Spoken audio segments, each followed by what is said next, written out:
Sinabi ko na sa'yo na wag mo akong tawagan. Hindi ako interesado.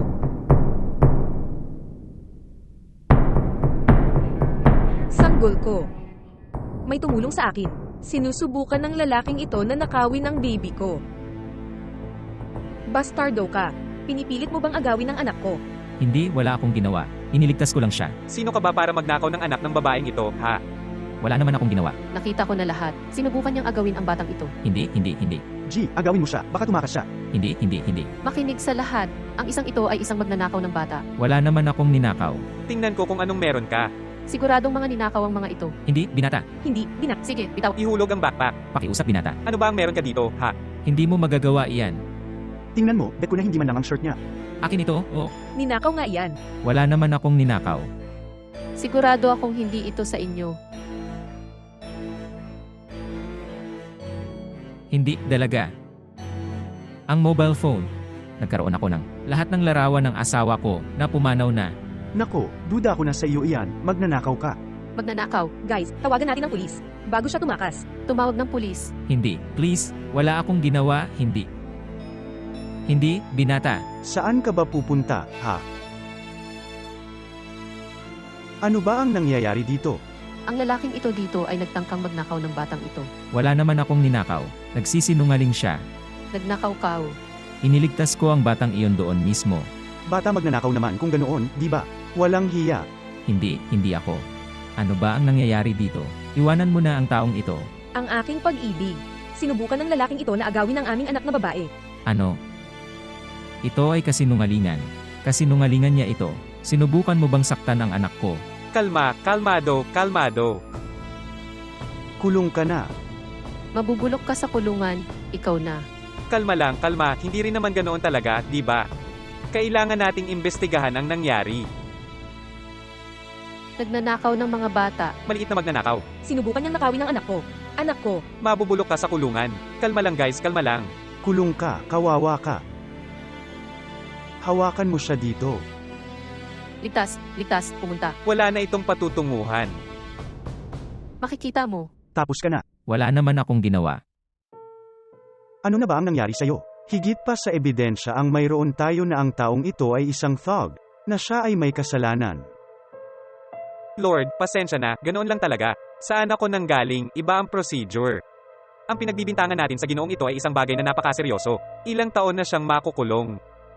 Hindi ko alam, kailangan nating mag-imbestiga man lang. Ito ang pinakamaliit na magagawa natin. Pulis Andrew, makinig ng mabuti. Dito na, ako ang superior mo. 10 years na ako doon. Sa korporasyong ito. Kaya kung sasabihin ko sa'yo, hulihin mo na. At dakpin. Pumunta ka at gawin ang eksaktong sinasabi ko. Sige na nga, sir. Ay. Commander.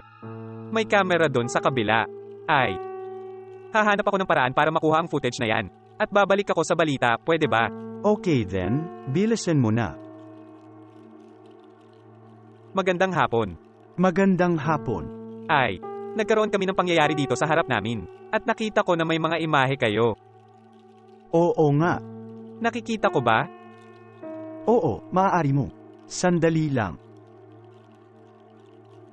Hapon na ba ngayon? Ito ay may kalahating oras. Dito na. Nakikita mo ba ito? Aha. Ngunit ang taong ito, siya ay isang bayani. Iniligtas niya ang bata mula sa kotse. Salamat nakita mo. Hindi na kailangang. Wala naman akong ginawa. Takot ka ngayon, thug mo. Maldita batang magnanakaw. Wala naman akong ginawa. Gusto mo ba siyang turuan ng leksyon? Tara na nga. Kung ngayon lang, kalma yan ang mga tao, kalmado. Ang taong yan ay walang sala. Sigurado ka ba sa sinasabi mo? Oo, kinuha ko ang mga camera, kinuha ko ang footage ng camera at nakita kong iniligtas niya ang batang ito. Sa tingin mo ba ay kalokohan tayo? Na may oras tayong dapat sayangin? Ano po itong circus na na-set up nyo dito? Ako at ang aking partner ay mga profesional. Akala mo ba may mamimiss ka sa amin? Ang lalaki dito ay isang bayani. Iniligtas ang batang ito. Kailangan mong tratuhin siya ng may paggalang.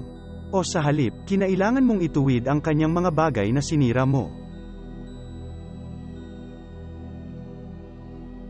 Damn, pare. Paumanhin. Salamat. Paumanhin. Sorry, parang sinira ko yung phone na yan. Sana nga. Sapat na para makabili ng isa pa. Pulis Andrew, habarin ang hawak na kamay ng lalaking ito. Ay, pati na rin. Nagtanong ako, paumanhin. Ikaw, iniligtas ang aking anak na babae. Maraming salamat. Dapat kang mahiya. Sana may natutunan kang leksyon ngayon. Huwag husgahan ang mga tao ayon sa kanilang hitsura.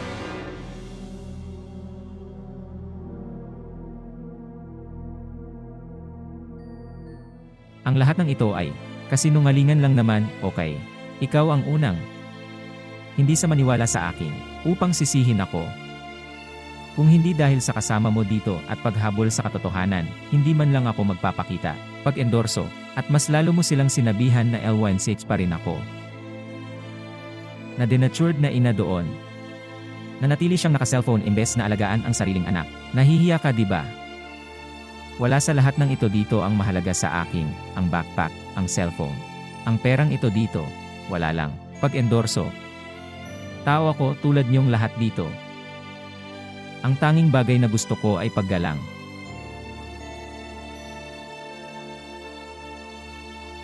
Hoy. Teka. Ay. Alam kong ayaw mong tanggapin ang perang ibinigay sa iyo ng mga tao doon. Ngunit, gusto ko talaga kunin mo ang pera na ito. Gusto kitang tulungan, gusto ko bumili ka ng bagong cell. Maraming salamat po, okay. Ikaw lang ang naniwala sa akin. Lahat ng tao ay nalulungkot sa nangyari, alam ng lahat na bayani ka. Salamat sa lahat, okay sir. Ginawa ko lang ang trabaho ko. Bye.